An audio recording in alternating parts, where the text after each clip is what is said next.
কথা না বাড়িয়ে আমরা সরাসরি চলে যাব ঘটনায়। আশা করছি আজকের ঘটনাটি আপনাদের ভালো লাগবে। আসসালামু আলাইকুম, আমি আয়মান। আবার লেখা শুরু করলাম কেরানীগঞ্জ থেকে। পবিত্র কোরআন হিফজ সম্পন্ন করে এক নতুন জীবনের সন্ধানে মাদারীপুরের কালকিনির পথে পা বাড়ালাম। গন্তব্য ছিল হিফজ শুনানির মজলিস। সেখানে পৌঁছানোর পর আল্লাহর অসীম কৃপায় অপ্রত্যাশিতভাবে একটি মসজিদে ইমামতির সুযোগও জুটে গেল। মাদ্রাসার ভেতরের সেই বিভীষিকাময় অধ্যায় পেরিয়ে ভেবেছিলাম এবার হয়তো কিছুটা শান্তির দেখা পাব, কিন্তু নিয়তি হয়তো অন্য কিছু লিখে রেখেছিল।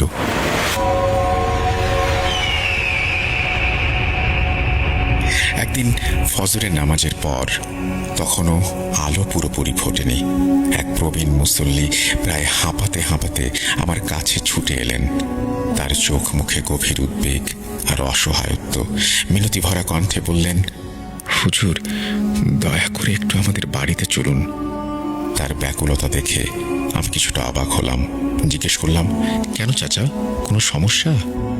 চাচা এক গভীর দীর্ঘশ্বাস ফেলে বললেন, আর বলো না বাবা, আমার নাতনিটা গত 10-15 দিন ধরে বড়ই কষ্টে আছে।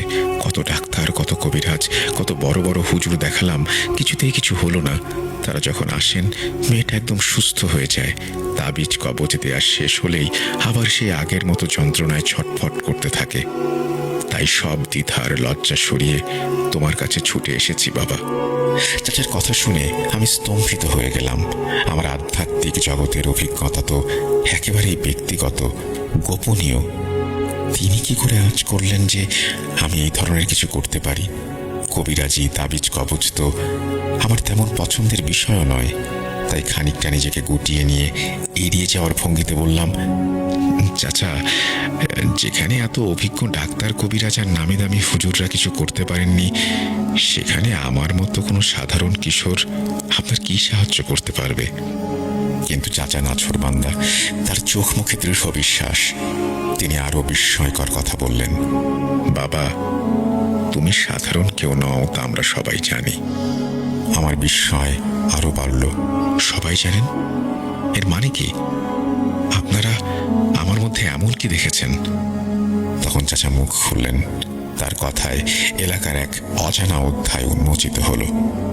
তুমি হয়তো জানো না, এই মসজিদে বেশিরভাগ মুসল্লিই এলাকার প্রভাবশালী এমপি চেয়ারম্যানদের লোক।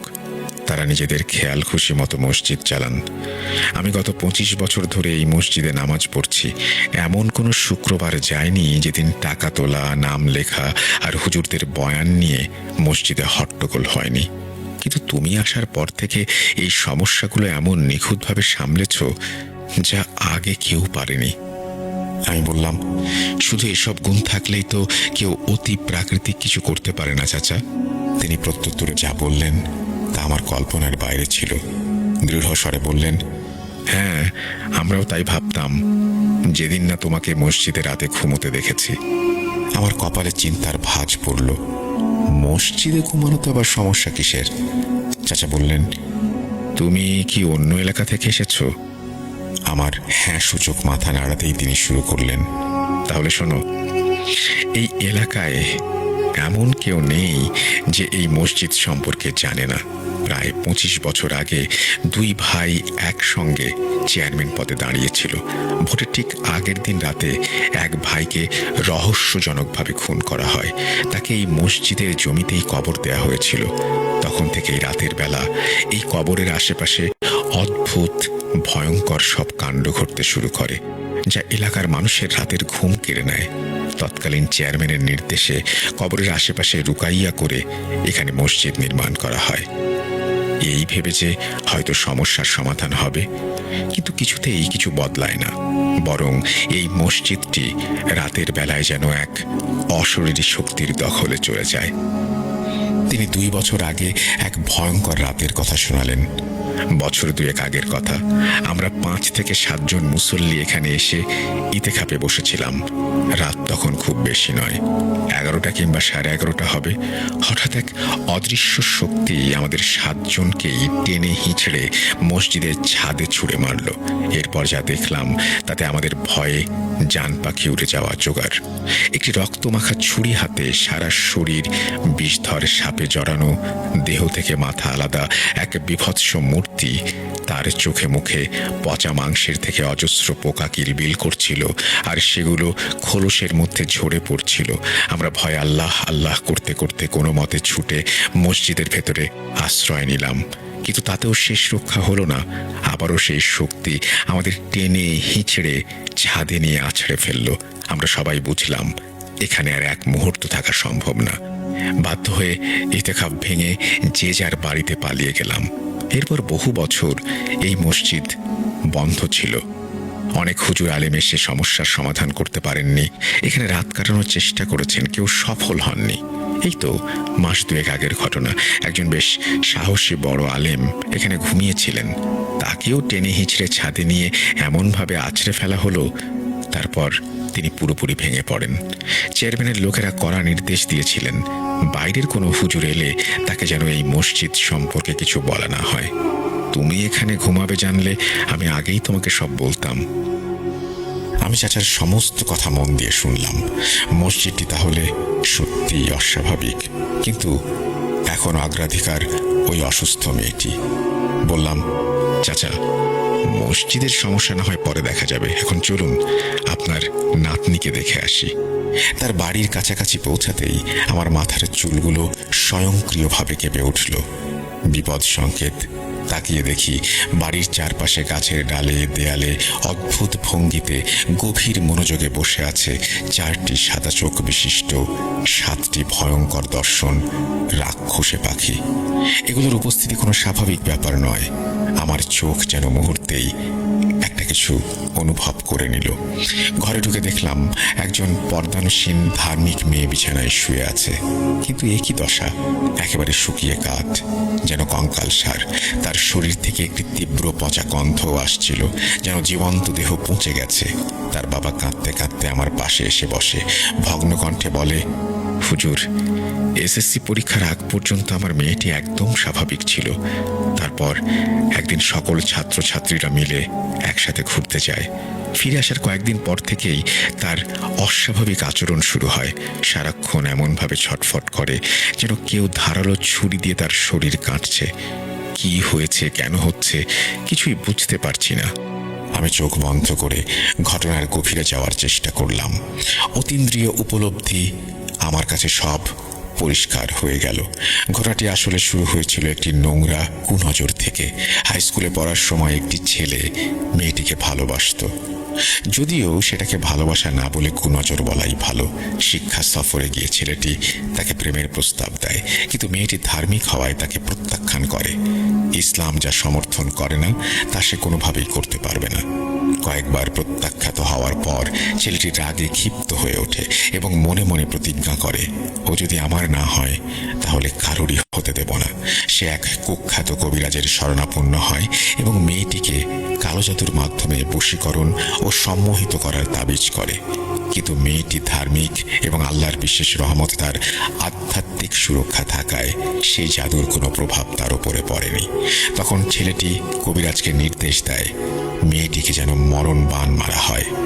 এর জন্য মেয়েটির ব্যবহৃত জিনিসপত্রের প্রয়োজন ছিল। সেই ধূর্ত কবিরাজ তার দুষ্ট জিনদের মাধ্যমে মেয়েটির ব্যবহৃত একটি ব্লেড চুরি করে নিয়ে আসে এবং তাতে ভয়ানক জাদু করে সেটি চালান করে দেয়। উদ্দেশ্য ছিল ব্লেডটি ধীরে ধীরে মেয়েটিকে কাটতে থাকবে, একসময় মেয়েটি মারা যাবে। আমি যখন মেয়েটিকে দেখলাম তখন তার অবস্থা খুবই করুণ ছিল। আর কিছুক্ষণ জাদু চললে হয়তো সে মারাও যেত। সেই পচা গন্ধ আসলে জাদুকৃত শরীরের পচন প্রক্রিয়ার লক্ষণ ছিল।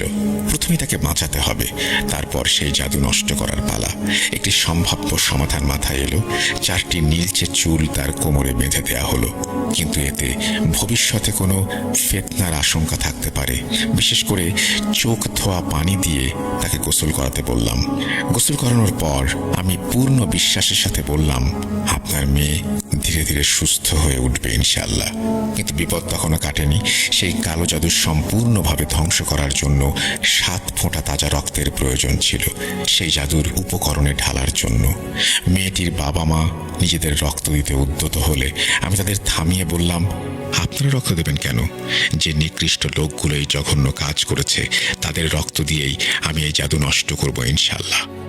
মেয়েটির নানা এবং বাবাকে সেই জঘন্য কবিরাজের ঠিকানা দিয়ে বললাম, অমুক জায়গায় গিয়ে অমুক ঠিকানায় ওই কবিরাজকে পাবেন।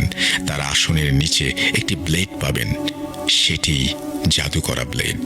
সেই ব্লেডে কবিরাজের 4 ফোঁটা রক্ত আর ওই ছেলেটির 3 ফোঁটা তাজা রক্ত হাত কেটে ঢেলে দিতে বলবেন। যদি রাজি না হয় তাহলে বলবেন আমি তার জিনদের দিয়েই তাকে শেষ করে দেব। আমার বিশ্বাস ছিল এই হুমকি কাজ করবে। তারা নির্দেশ মতো নির্দিষ্ট জায়গায় গিয়ে সেই কুখ্যাত কবিরাজ এবং জাদুকরা ব্লেডটি খুঁজে পেলেন। আমার নাম এবং জিনদের ভয় দেখিয়ে হুমকি দেওয়ার পর ভয় সেই প্রতারক কবিরাজও করেছিল। ব্লেডে 7 ফোঁটা রক্ত ঢালার সঙ্গে সঙ্গেই মেয়েটির ওপর করা সেই মরণবান জাদু নিমেষেই উধাও হয়ে গেল। মেয়েটি ধীরে ধীরে সুস্থ হয়ে উঠল। আসলে ধূর্ত কবিরাজ বাড়ির আশেপাশে 7টি দুষ্টু জিন পাহারায় রেখেছিল, যাতে কেউ মেয়েটির চিকিৎসা করতে এলেই সে আগে থেকেই খবর পেয়ে যায়, তার জাদু সাময়িকভাবে বন্ধ করে দিতে পারে, ফলে কেউ যেন আসল সমস্যাটা ধরতে না পারে এবং জাদুর রহস্য উন্মোচিত না হয়। আমি বাড়িতে ঢোকার আগেই আমার তীক্ষ্ণ দৃষ্টি শক্তির মাধ্যমে সেই 6টি জিনকে কাবু করে ফেলেছিলাম। কিন্তু একটি দুষ্টু জিন পালিয়ে গিয়ে সেই শয়তান কবিরাজকে আমার আগমনের খবর দেয়। সে আমার সাথেও তার চালাকি শুরু করে, জাদু স্থগিত করে যাতে আমি বিভ্রান্ত হই। কিন্তু আমার তীক্ষ্ণ দৃষ্টির ক্ষমতার কারণে আমি রহস্য ধরে ফেলেছিলাম। মেয়েটির সমস্যার সমাধান করার পর চাচাকে বললাম, চাচা, আল্লাহর রহমতে আপনার নাতনি এখন পুরোপুরি সুস্থ, কিন্তু এখনো একটা কাজ বাকি আছে। আমার সাথে চলুন।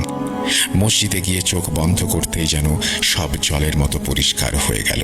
25 বছর ধরে যে অদৃশ্য শক্তিটা গ্রামবাসীকে জ্বালাতন করছিল, ছাদে টেনে হিঁচড়ে আছড়ে ফেলছিল, সে আসলে খুন হওয়া সেই হতভাগ্য ব্যক্তিরই কারিন জিন। লোকটি নামাজি হওয়ায় তার কারিন জিনের মসজিদে প্রবেশে কোনো বাধা ছিল না। সমস্যা হয়েছিল লাশ দাফনের সময়। কারিন জিনকে দাফন করার যে বিশেষ দোয়া, সেটি ভুলবশত অথবা অজ্ঞাতবশত পড়া হয়নি। এই কারণেই সে মুক্ত অবস্থায় কবরের আশেপাশে উপদ্রব চালাচ্ছিল। সমস্যাটা অনেক পুরনো হওয়ায় পরবর্তীতে হুজুররা পুনরায় জানাজা পড়ে দোয়া করার পরও গ্রামের মানুষ তার উপদ্রব থেকে মুক্তি পায়নি। এর একটা স্থায়ী সমাধান দরকার। নীলচে কালো চুল এমনিতেই আত্মরক্ষার জন্য সেরা, তার সাথে যদি কোরআন তেলাওয়াত যোগ করা হয় তখন তা হয়ে যায় এক অক্ষয় ও অপ্রতিরোধ্য আত্মরক্ষার ব্যবস্থা। তাই আমি আমার 3টি নীলচে চুল উপড়ে তাতে কোরআন শরীফের বিশেষ আয়াত তেলাওয়াত করতে করতে প্রত্যেকটিতে 3টি করে গিঁট দিলাম। তারপর চাচাকে বললাম, এই চুলগুলো একটি সবুজ রঙের তসবির সাথে বেঁধে মসজিদের মিনারের সাথে এমনভাবে ঝুলিয়ে দিন যেন সহজে কারো নজরে না আসে। আমি নিশ্চয়তা দিয়ে বললাম, কোনো রকমের নজরদারির প্রয়োজন নেই। আল্লাহর হুকুমে এই চুল আর তসবি যতদিন এখানে ঝুলবে, যতই ঝড় তুফান আসুক, ইনশাআল্লাহ এই তসবি বিন্দু পরিমাণও নড়বে না এবং মসজিদেরও সমস্যা স্থায়ীভাবে সমাধান হয়ে যাবে। আমার কথা শুনে চাচার মুখে স্বস্তির হাসি ফুটে উঠল। তিনি ধন্যবাদ জানালেন। আমি সেই অস্বাভাবিক কবরের রহস্য আর অসুস্থ মেয়ের মরণবান জাদুর সমাধান করে সবার কাছে বিদায় নিয়ে যশোরের পথে যাত্রা শুরু করলাম।